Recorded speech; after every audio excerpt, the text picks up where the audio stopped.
بسم اللہ الرحمن الرحیم۔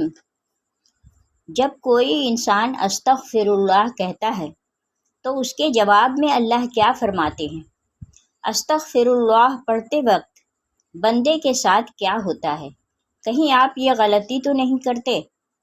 حضرت محمد صلی اللہ علیہ وسلم نے فرمایا، فرمان مصطفیٰ صلی اللہ علیہ وآلہ وسلم ہے، خدا کی قسم میں دن میں 70 سے زیادہ مرتبہ اللہ سے استغفار کرتا ہوں اور اس کی بارگاہ میں توبہ کرتا ہوں۔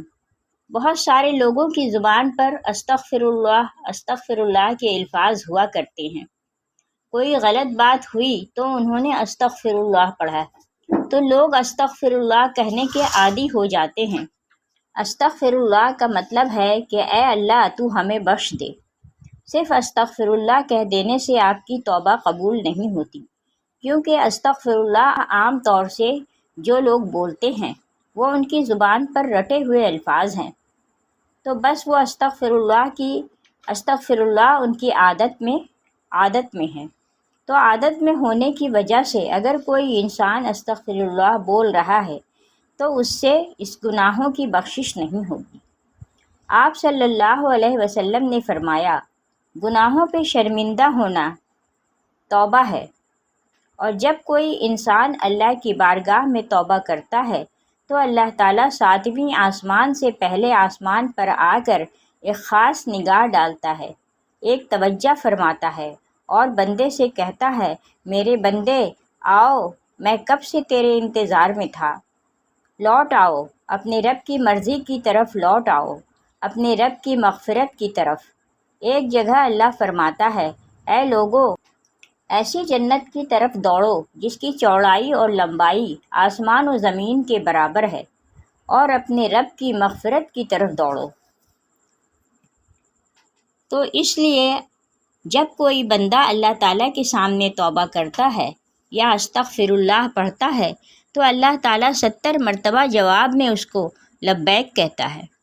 ایک شخص تھا، 70 سال تک یا صنم یا صنم یا صنم کہتا رہا، اپنے معبودوں کو پکارتا رہا، تو ایک مرتبہ اس کی زبان پھسلی اور اس کی زبان سے یا صنم کی جگہ یا صمد نکل گیا۔ یا صمد اللہ کا نام ہے جس کا معنی بے نیاز۔ تو اللہ تعالیٰ نے 70 مرتبہ اس کے جواب میں لبیک کہا۔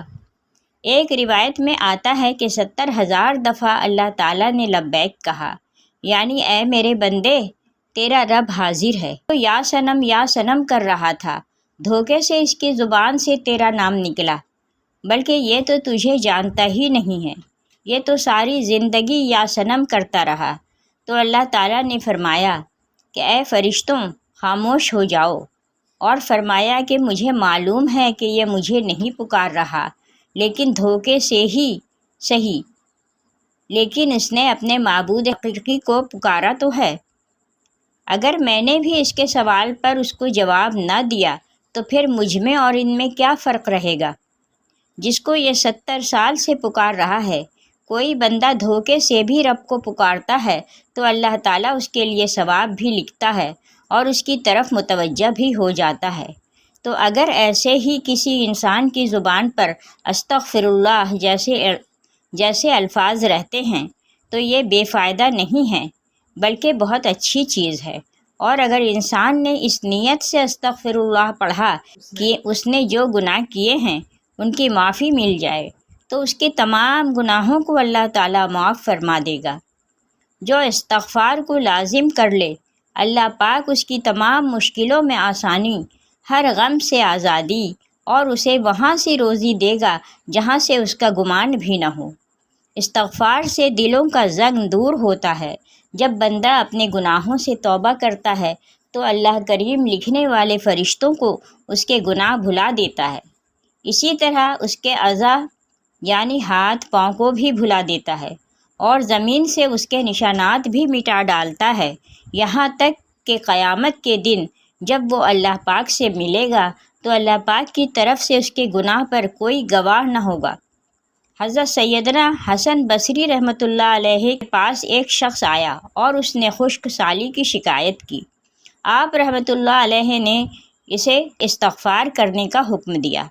دوسرا شخص آیا، اس نے تنگ دستی کی شکایت کی تو اسے بھی یہی حکم فرمایا۔ پھر تیسرا شخص آیا، اس نے اولاد نہ ہونے کی شکایت کی تو اس سے بھی یہی فرمایا۔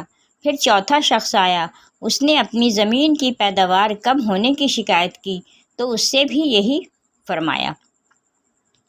حضرت ربیع بن صبیح رحمۃ اللہ علیہ وہاں حاضر تھے۔ انہوں نے عرض کی، آپ کے پاس چند لوگ آئے اور انہوں نے مختلف حاجتیں پیش کیں۔ آپ نے سب کو ایک ہی جواب دیا کہ استغفار کرو۔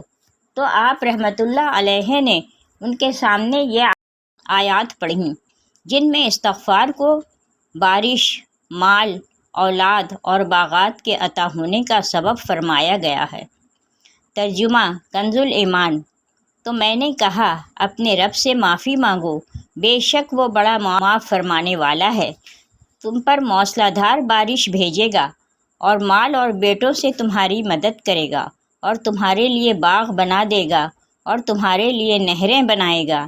بندہ کسی گناہ کو اللہ تعالیٰ کی نافرمانی جان کر اس کے کرنے پر شرمندہ ہوتے ہوئے رب سے معافی مانگے اور آئندہ کے لیے اس گناہ سے بچنے کا پکا ارادہ کرے اور اس گناہ کی تلافی کے لیے کوشش کرے، مثلا نماز قضا کی تھی تو اب ادا بھی کرے، چوری کی تھی یا رشوت لی تھی تو بعد توبہ وہ مال اصل مالک یا اس کے ورثاء کو واپس کرے یا معاف کروا لے، اور اگر اصل مالک یا ورثہ نہ ملے تو ان کی طرف سے راہ خدا میں اس نیت سے صدقہ کر دے کہ وہ لوگ جب ملے اور صدقہ کرنے پر راضی نہ ہوئے تو اپنے پاس سے انہیں واپس دوں گا۔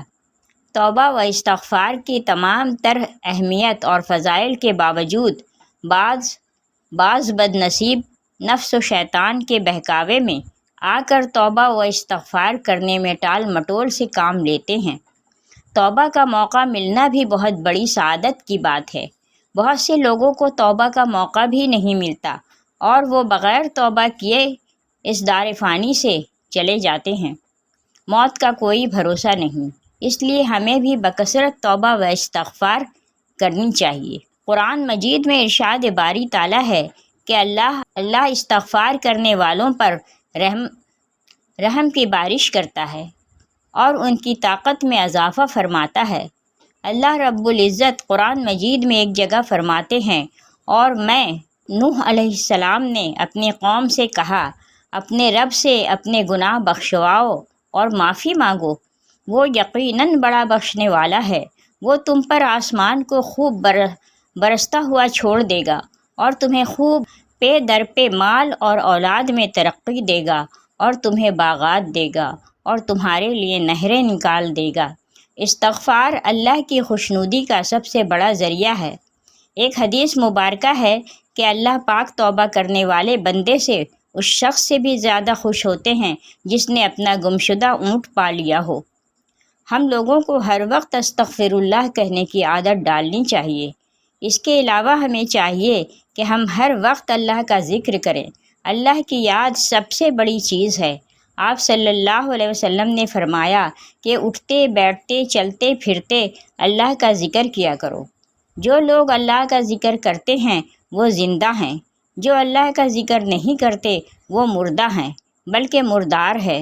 ہماری زبان ہر وقت اللہ کی یاد سے تر رہنی چاہیے، اور جب بندہ اللہ کا ذکر کرتا ہے تو شیطان چونکہ انسان کے دل پر اپنے پنجوں کو ہر وقت بٹھائے رکھتا ہے، جب بندہ اللہ کا ذکر کرتا ہے تو پھر وہ اپنے پنجوں کو ہٹا لیتا ہے، اور جب وہ بندہ ذکر کرنا بند کر دیتا ہے تو وہ پھر اپنے پنجوں کو بندے کے دل پہ رکھ لیتا ہے۔ تو اس لیے ہر وقت ہمیں اللہ کا ذکر کرنا چاہیے، درود پاک کی کثرت کرنا چاہیے، استغفر اللہ اور ہر ذکر والے الفاظ کو اپنی زبان پہ رکھنا چاہیے۔ اللہ پاک سے دعا ہے کہ ہمیں گناہوں سے بچنے اور سچی توبہ کی توفیق عطا فرمائے، آمین۔